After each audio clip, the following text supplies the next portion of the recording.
Oi, queridos! Olha que dia lindo! Vamos meditar hoje no seguinte tema: como conquistar quem te feriu?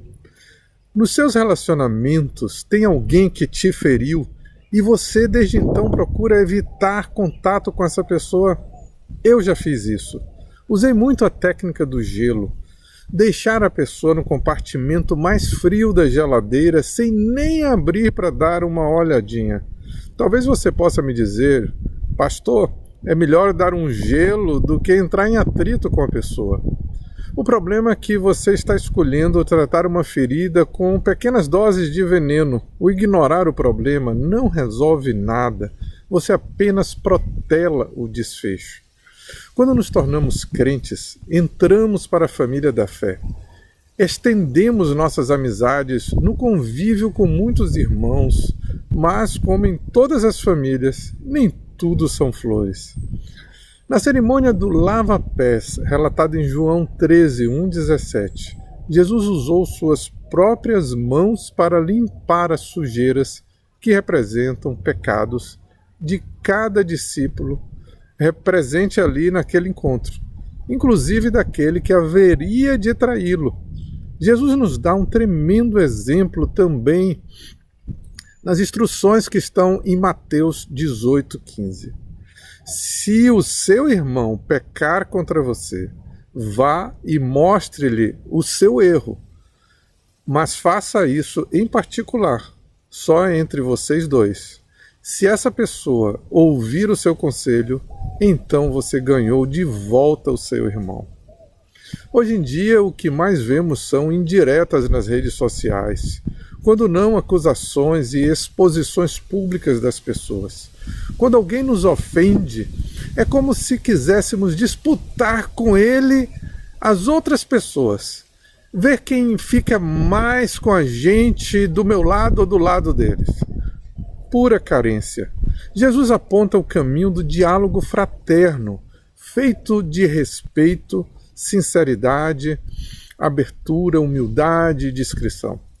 É chegar junto do outro, mostrar-lhe o erro, não como quem aponta, acusa e julga, mas como quem está disposto, em primeiro lugar, a desnudar-se, a expor a sua própria fragilidade. Devemos ter uma conversa em que expresso a própria verdade, sobretudo os sentimentos gerados em mim pela atitude do outro. Não é dizer você fez isso, você fez aquilo, você fez isso e isso, mas dizer quando você falou tal coisa, eu me senti assim. Quando você fez tal gesto, provocou isto em mim. Nós precisamos ser francos.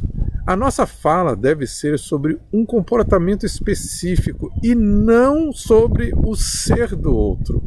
Não direi ao outro, você é assim. Ao contrário, afirmarei, naquela situação você agiu assim. Muito importante sermos específicos, diretos e claros em nossa conversa e não de jeito genérico, sem explicar direito. Em lugar de dizer você nunca faz tal coisa ou você sempre fala isso, eu direi: em tal ocasião, em tal lugar, você falou tal coisa que me magoou, que não me agradou. Devemos buscar o momento adequado. Devemos evitar de reagir imediatamente na hora da raiva. Antes de agir, nós temos que orar e pedir ao Espírito Santo que tire de mim qualquer mágoa e me dê compaixão. Aquilo que somente Cristo pode fazer por nós. Costuma ser pouco fraterno uma fala no meio da emoção. Às vezes provoca um rombo muito maior. De outro lado, muitas vezes não criamos a oportunidade, a ocasião de falar próxima ao fato ocorrido. Não podemos protelar e procrastinar com a desculpa de estarmos orando e esperando ter um sentimento bom pela pessoa, pois o tempo passa e o inimigo das nossas almas se aproveita da nossa fraqueza, e quando percebemos, passaram-se meses ou anos em que guardamos um rancor e o outro nem sequer se lembra mais da situação. A coisa vai ficando esquecida, mas não resolvida. Nossa conversa deve ser relevante para mim e também para o outro. Se seguimos a orientação dada por Cristo, a conversa vai ser boa para o outro, porque ao dar-lhe uma informação pontual e objetiva, ele poderá fazer algo com ela, diferente de você dizer você é assim, você é daquele jeito. Expressar será bom também para mim, bom pro meu coração, para não guardar o que faz mal. Vai ser um alívio, na verdade, botar tudo isso para fora. É de extrema importância ter consciência de que eu preciso deixar Cristo lavar os meus pés antes de lavar os pés do meu irmão. Antes de ter uma conversa com o irmão, preciso tê-la com o Senhor, em particular. Colocar-me diante dele, abrindo o meu coração, expressando e deixando que ele me cure e me ajude a perdoar, e a reconciliação dependerá do outro. O perdão está em mim, independente do resultado da conversa com o outro. Depende só de mim perdoar através da graça de Deus. E preciso pedi-la como que quem humildemente precisa. Assim pedir também a purificação das minhas intenções.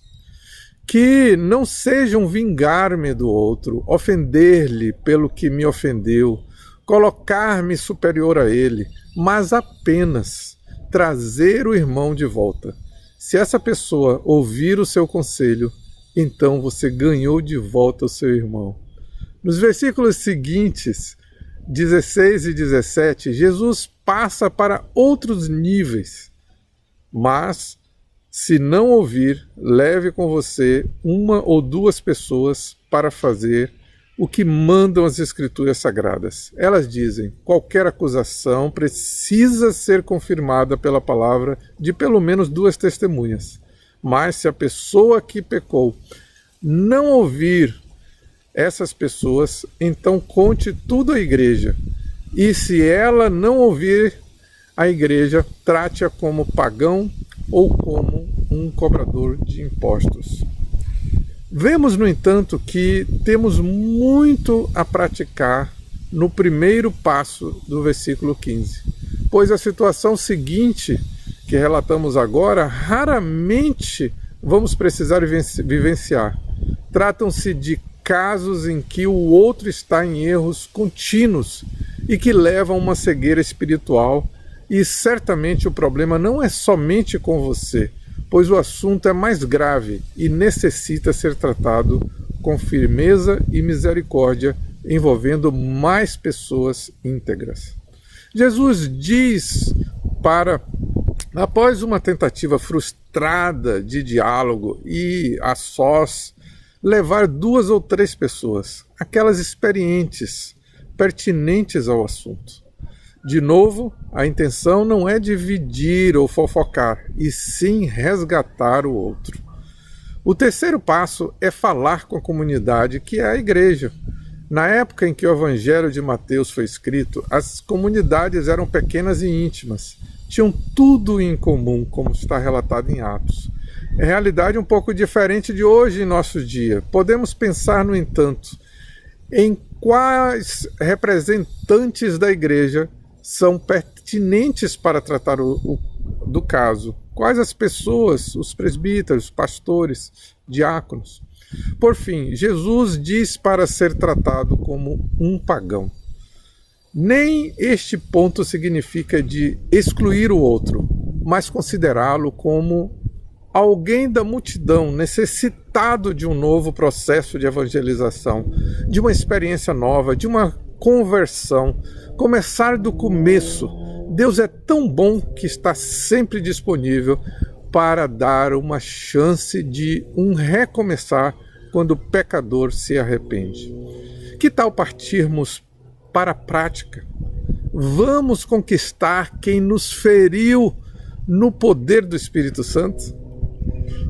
Pegue agora mesmo um papel e uma caneta. Faça uma simples oração pedindo ao Espírito Santo para revelar as pessoas que porventura tenham pecado contra você e que o assunto nunca foi resolvido. E vá fazer o dever de casa.